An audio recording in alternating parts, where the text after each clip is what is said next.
Pushkin.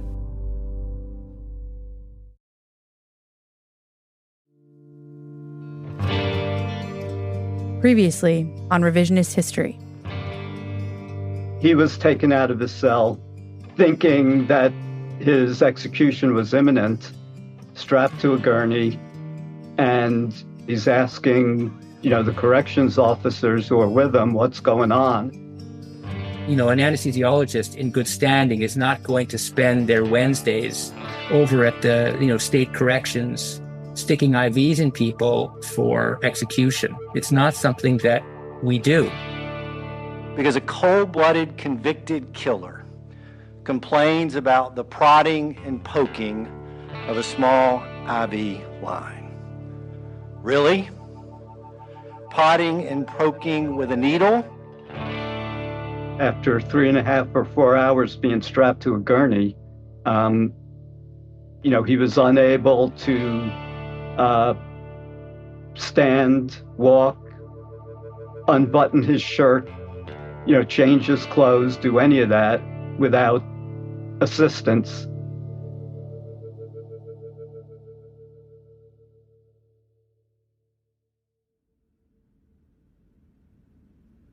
They attempted to kill him on November 17th. His lawyers called me, I think 10 days later. I didn't know them. They didn't know me. And they said, we have a client who's had this thing happen. He's really struggling. Would you take a look at him? And we'll talk to him. In the months after his botched execution, Kenny Smith had a confidant, Kate Porterfield, a psychologist who specializes in trauma. She has consulted on dozens of death row cases in her career, spent a lot of time at the U.S. military prison at Guantanamo Bay, worked for years treating patients at the Clinic for Torture Victims at Bellevue Hospital in Manhattan. A very good friend of mine, Stephen, knows her well, and told me one day, "You have to meet my friend Kate. She has the strangest job in America." So I called her up, and we began to talk, with no real plan or agenda. And in one of our conversations, she told me about a case that I'd never heard about before, and a person she'd been asked to evaluate who had affected her deeply. Kenny Smith. That's how I learned about the murder of Elizabeth Sennett. Everything in this series began with my conversations with Kate Porterfield. So tell me about your first visit with Kenny. So my first contact with him was a call, actually. It was remarkably pleasant. Kenny was a very resilient man. He was, he had been on death row for 34 years. This was a man used to living on death row and used to being in prison. And one of the things he said to me is, he used to call me Doc. He'd say, "Doc, I am very institutionalized. I know how to do this. I've made a life here. I have a very good set of friends here, and I have really good relationships on the outside." He had been married. He had children from before he went in, and he had relationships with his children. So he said to me, "I'm very institutionalized. I've been through a lot, but I'm actually pretty stable." And he said, "But I'm falling apart right now from what happened." I think what I think is he was signaling to me, I'm pretty sturdy, but this really messed me up.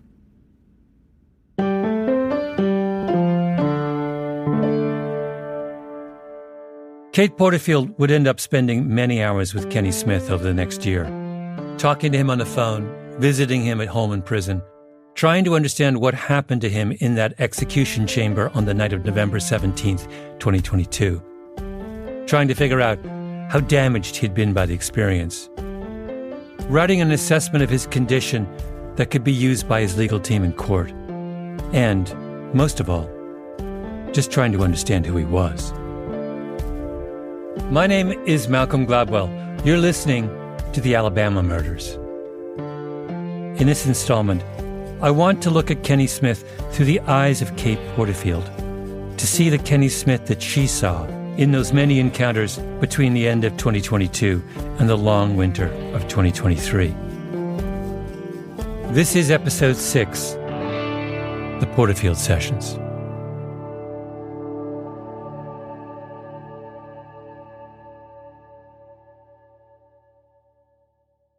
In my third conversation with Kate Porterfield, well before we got to Kenny Smith, She told me about a patient she'd seen many years ago. An older man. This is when she was working at the torture clinic at Bellevue. He was a refugee from a war-torn country.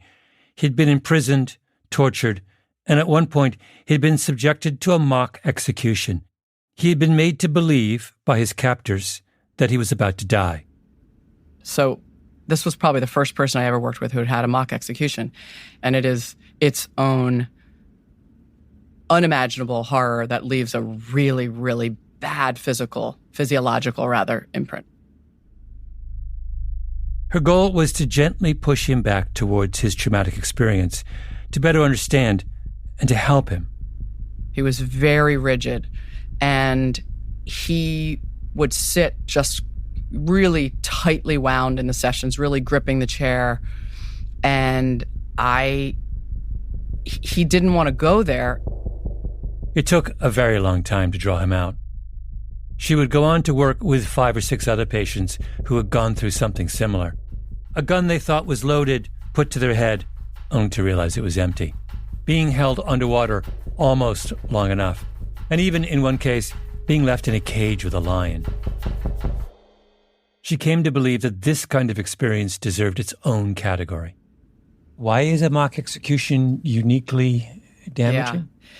Let me say it this way. When someone says you're about to die, you're terrified, and terror doesn't even capture, right? You're most people lose control in some part of their body, maybe their bladder or bowel. There's usually incredible exclaiming of horror. It's not good to think you're about to die. I mean, I've seen 6 people or whatever try to describe it to me, and they all fall apart. It's like I've never had someone say it the first time and not really fall apart, like collapse. And different ways. I had a guy who had been kidnapped, and the soldiers came in and said, if we don't get the ransom, we're going to kill you. And then they came in the next day, and they had a gun, and they put it to his head. This man was the most put together, disciplined, kind of controlled guy. And when he tried to tell that moment, he just fell down in his chair and grabbed his head, and he was like, my head's hurting, I can't. There's just this incredible physiological, probably hormonal dump into his system of the same thing that happened, when the mock execution took place. So essentially what trauma does is it becomes imprinted in your body, and your memory banks are then linked and hooked up with the fear reaction. So that's the problem. It's a bad linkage.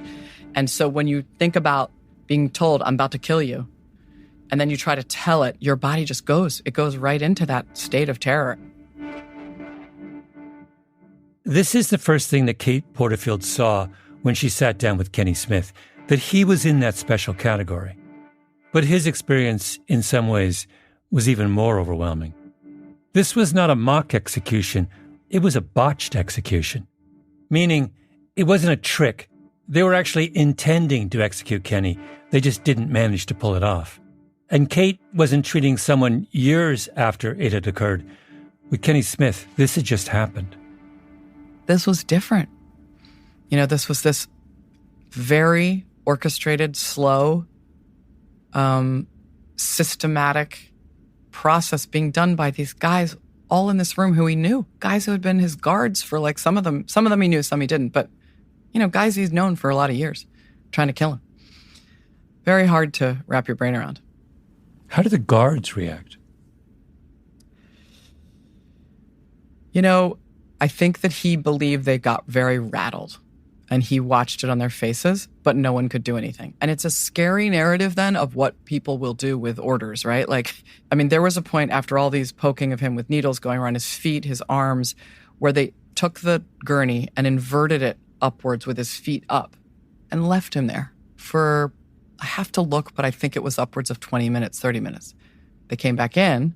And trying to get blood to flow. Yes. So then they started poking on his collarbone. So they took this man, they tipped him upside down so that the blood would rush to a part of his body. They came back in, they injected him with something which he believes and we believe was probably a painkiller.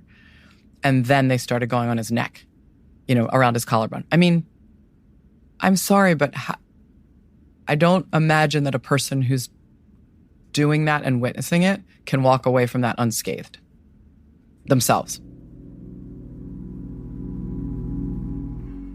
Kenny wanted to apologize to the Sennett family and say goodbye to his own family, but he was all alone with the execution team. He thought they were killing him before the witnesses could get there. And he said one of the ways he stayed calm when there was all that dead time was he would say to himself, turn to the right to the victim's family and apologize, turn to the left, tell my family I love them. So he had this little practice: to the right, I'm sorry; to the left, I love you. And he said that kind of helped him pass the time, which also was like remarkable to me. He was thinking about how you're managing, like how you're going to choreograph this. They come back in, they begin to untie the tourniquet on his arm, and they say, it's over now. And then one of the people on the team who he didn't know says to him, it's over, and I'll be praying for you. So these kinds of moments for Kenny were just, what's the word? Unmanageable afterwards. They were unmanageable moments with other humans. 1 minute they were trying to kill him, then they weren't trying to kill him. It's very confusing. And then the man, references God. Kenny's, most core faith, right, is his belief in God. And his belief that because of his faith, he had really been saved. I'm not talking about saved in the execution. I'm saying saved as a man. His faith saved him. So this collision of people trying to kill you, your body being in something that we don't really understand unless you thought you're going to die, and then someone bringing God in and saying this sort of generous thing, I'm going to pray for you. The word unmanageable is what I keep coming up with. He couldn't grasp it, and he couldn't deal with it after. I mean, there were many things that made him distressed, but that was one. The warden taking his head and saying, this is what's best for you, was another. Kate Porterfield would end up having 17 marathon phone sessions with Kenny Smith, and she would twice fly down to Alabama to meet with him in person. And after he had told her the story of what happened on November 17th, he told her the story of his life in the years leading up to the murder of Elizabeth Sennett. That's after the break.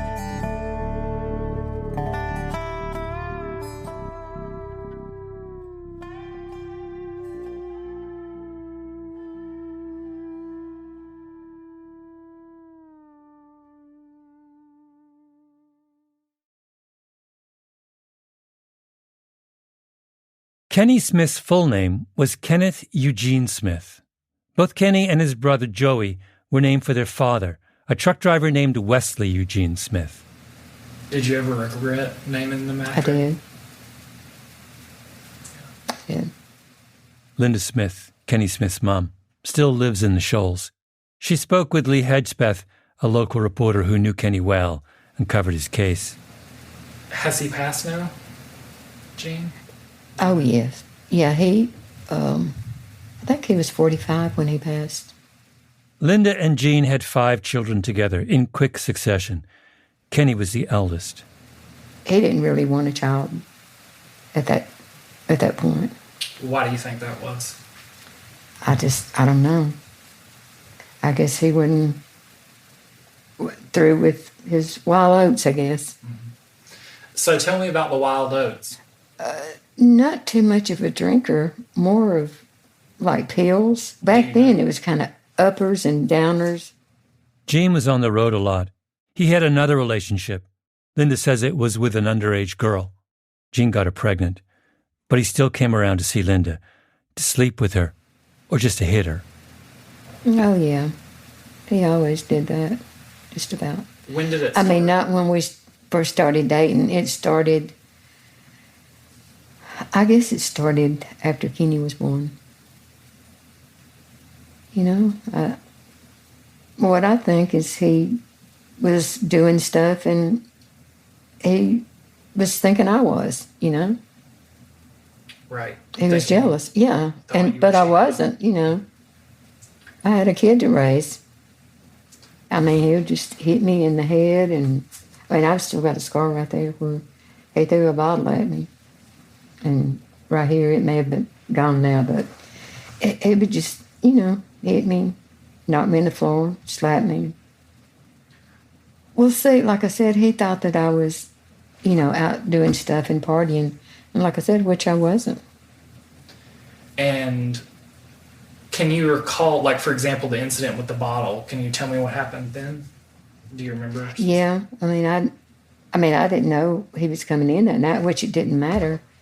But I was at home, and a friend of mine from work was just there with me. And Kenny was there. And he just came in, and he was just in a rage that night. Do you remember what Kenny's reaction would be when that's happening? How old is Kenny around this time? And around that time, he's probably 3 or 4. I mean, he'd just run, get up on the couch and sit. Him and Joey and just, Do you remember anything that Kenny ever said to you, either when the abuse was happening or afterward? Yeah. I mean, he would. I mean, and hug me and, I guess, I guess he was telling me, everything would be okay.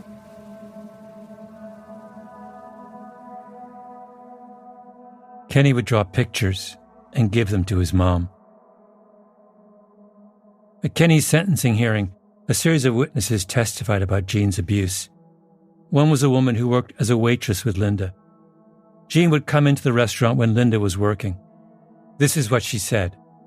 Well, he would take what money Linda had made in tips, and if she did not make what he thought he needed, she would get slapped and beat around right in the restaurant. He would walk in and he would tell her he needed to talk to her. Well, she would walk off into a private place with him, which was around the corner in the hall, and the next thing you know, you would hear this commotion, and he would be beating her. He would slap her and he would hit her with his fist. I have seen him back her up in a corner and just beating her, and I have seen her when her pocket would be torn on the uniform where he had taken the money out of it. Question.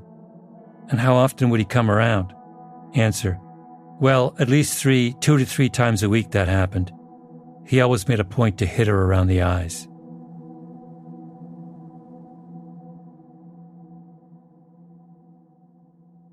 The 5th of the children Linda and Jean had together was Michael, who died a few hours after birth. His lungs never developed. In testimony, Kenny's brother Joey said, quote, well, he blamed Mother for it and said it was her fault. And pretty soon, she felt bad, even kind of accepted the blame, and started drinking real heavy. Question, does your mom drink now today? Answer, no.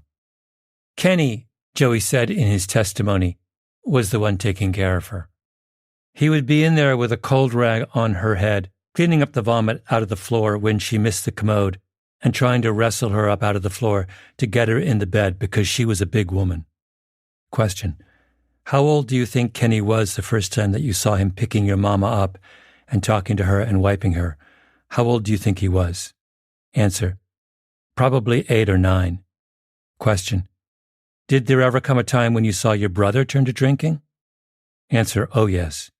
Question, do you remember how old he was? Answer, he was 16.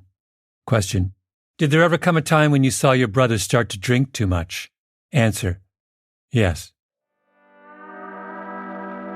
Kenny met a woman. They had a child together, Michael, named for Kenny's brother who died. They moved to a house in Florence. And one day, a friend of his from high school asked him if he wanted a little quick money roughing someone up. And off he and John Parker went in Parker's Pontiac Grand Prix with a hunting knife and a 5th of wild turkey on the console between them to do what he had seen people do 100 times in his life.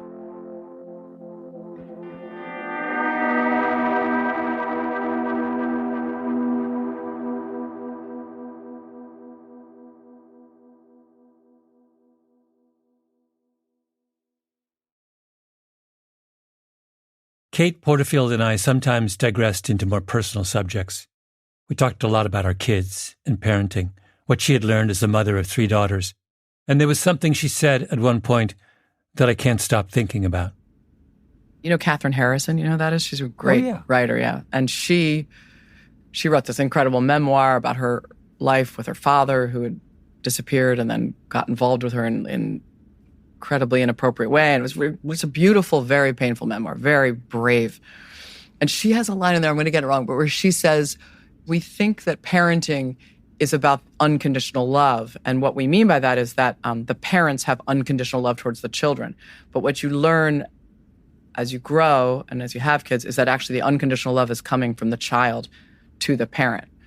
And I will say I see that all the time in my patients who got abused as children, which is they love their parents. They're hungry for their parents. They yearn for the memory of their parent to be the good parts. And it doesn't matter that the parents did terrible things to them.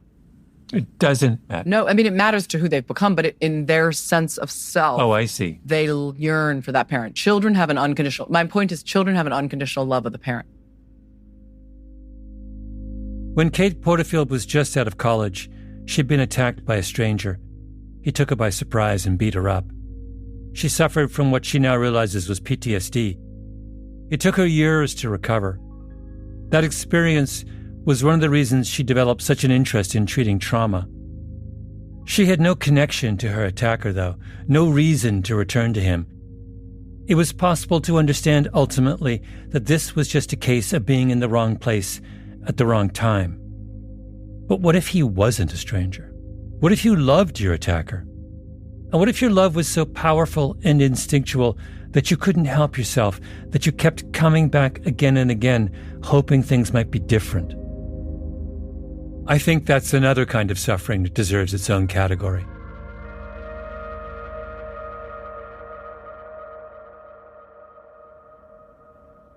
I can't tell you how many of the moms of my clients were sexually abused. I can't tell you. It's incredible, you know? And you just go, it's just perpetrating and perpetrating and perpetrating through generations. I'm curious about what it is you said that dealing with these repeated cases of people who had been through this kind of childhood experience taught you a lot. I want to put my finger on what it taught you. I understood child development. I trained in child psychology, and I was like, pretty good on it. But when you see it go wrong, you really then understand what it takes for it to go right. And so watching again and again men, grown men sitting across from me, covered with tattoos, guys who had killed a couple people maybe, crying, watching these men sobbing when they recounted being 8 years old and being, here's one, and I'll frame carefully, but, raped at age 8 multiple times by an older family member. And this, person who had committed homicides, no question, sobbing, talking about it. That was so powerful for me in getting me to understand that this guy sitting across from me who is, quote unquote, scary to everybody in the world. And he looks scary, right? He is a hurt person. If you go all the way back, he's a hurt little boy, and he's now got warrior shit all over himself, right? He's got armor, he's got tattoos all over his face. He's so badass, and he hurts people, right? And it all, if you can kind of back channel it and go back in time, he was a little boy who had happened to him. He was really, really harmed. In this hypothetical, semi-hypothetical case of the guy with the tattoos. Yeah. How often in his life do you think he talked about that childhood abuse to somebody? Never. He had never talked about it. More to the point, no one bothered to ask him until she did. And then I went and visited his family and interviewed all these relatives. It was 100% known. Everybody knew this older relative sexually abused kids in the family, and particularly had done so with this child. Nothing ever done. Imagine. No treatment, no assessment, no law enforcement, nothing. Now imagine what that does to that kid. Think about the growing sense of yourself. Mm-hmm. I'm going to get hurt by this person. Everyone's going to know. People are terrifying. They hurt you. And there's no recourse ever, anywhere. The waitress who worked with Kenny's mother remembered this detail about Kenny's interactions with his dad. At the trial, she said, "You did not see him go to Jean, or like a child usually runs up to his daddy and approaches him, that he was glad to see him, or that his daddy was glad to see him. At first, when I read that, I thought she meant that the tragedy of Kenny and Jean was that Kenny didn't want to run up and hug his father. But after talking to Kate Porterfield, I realized, no, it's much worse.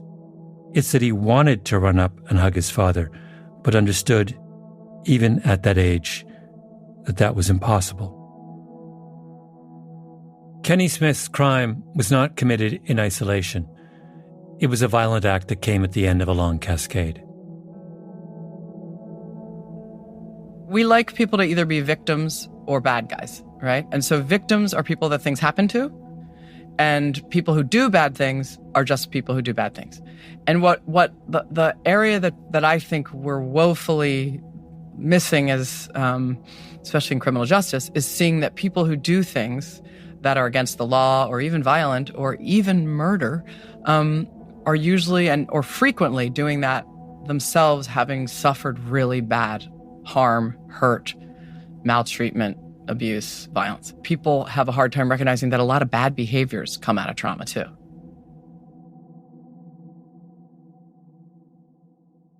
At the very beginning of this series, I played an excerpt of part of my conversation with Kate Porterfield. It was about the first time she saw Kenny Smith in person at home in prison in December of 2022, about a month after the botched execution. And now I want to play it again, because now I think it will make more sense. It will be easier to see why this case, out of the many Kate Porterfield has done, affected her so deeply. When I first went to see Kenny, he wanted to talk for the first probably 2 hours of our visit about how beautiful his goodbyes were and the love he received from his family as he was going into the execution. That's what he wanted to start with. And I found this so powerful and also fascinating, honestly, as a clinician, because what I first thought was, oh, he's avoiding, right? He can't talk about the execution. He spent a lot of time telling me the story of everything else, the goodbyes, the phone calls, the last meal, what people said to him. I mean, he went through each family member, his grandson, his mom. So he told me all about his last visit with her and saying goodbye to her walking out of the visiting room and turning back to him, and it was all about love. He talked to me about love for probably 2.5 hours. So he really kind of got me. He made me really pause and think a lot, Kenny Smith, because watching someone only start from a place of love after something so horrible I had never seen that before. You don't think he was avoiding the subject? Well, I think he was in a way. I think both were true. And ultimately we got to know each other well, and I could tease him a little and say, you got the gift of gab, Kenny. You're really good at keeping me off the stuff and he would just laugh and say, oh yeah, I don't want to go there. I don't want to go there, doc. And he would say, I get nauseous. I start sweating. I can't do it. Don't make me do it, doc. So we got to a place where we knew what avoidance was, but I don't think that's the whole ballgame. I think what really happened is that I got to have this time with this man who thought he was about to die and had a pre-death experience of intense love.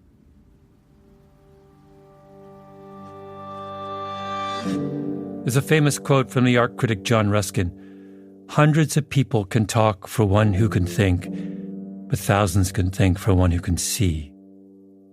After a lifetime working with people who had suffered great trauma, Kate Porterfield was the one who could see. And what she saw was a very different version of Kenny Smith. Someone in pain over what had happened and what was to come. And he was just having severe nightmares of being executed over and over. So he was really tormented at night. Then during the day, he'd be exhausted. He had a ton of nausea, and he had a lot of images coming back to him over and over again. And then, on top of that, starts the meaning making. And the meaning making started to really be dark after, several weeks. He started to really think about what had happened, that these people who he knew had done it to him. How could people do this to other people? He started to get really, and then he got depressed. He just got full on depressed. He was actually doing pretty much post-traumatic stress symptoms at first, and then he moved into depression in the spring, and then that kind of worsened for a while. And then he sort of came out of the depression. And then the second execution came up. The second execution. The state of Alabama wasn't finished with Kenny Smith.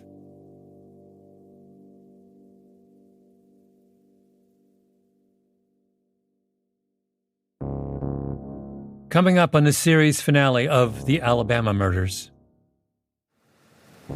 He said, well, Mom, they're coming to get me. And, we said our goodbyes, and, the last thing he said was, I love you, Mom. I gotta go. So the theory was that because nitrogen gas was not noxious, it could be given to someone as a kind of, method of gas execution that would not be so troubling to them because they would breathe it and not know it, and that they would then lose consciousness and die. I'm not a medical person. I can't opine on what happened. The only one who can tell us if he experienced pain is not here to describe it. But what I observed, anyhow, did not look like what Alabama had advertised.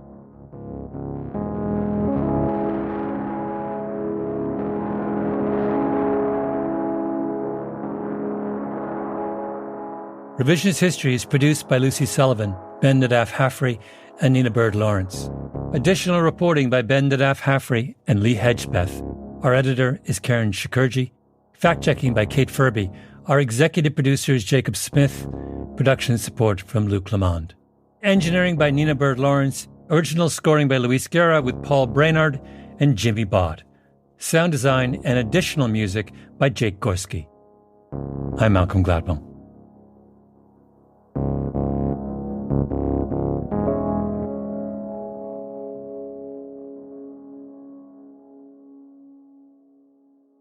You can get this entire season now, ad-free, by subscribing to Revisionist History on Pushkin Plus.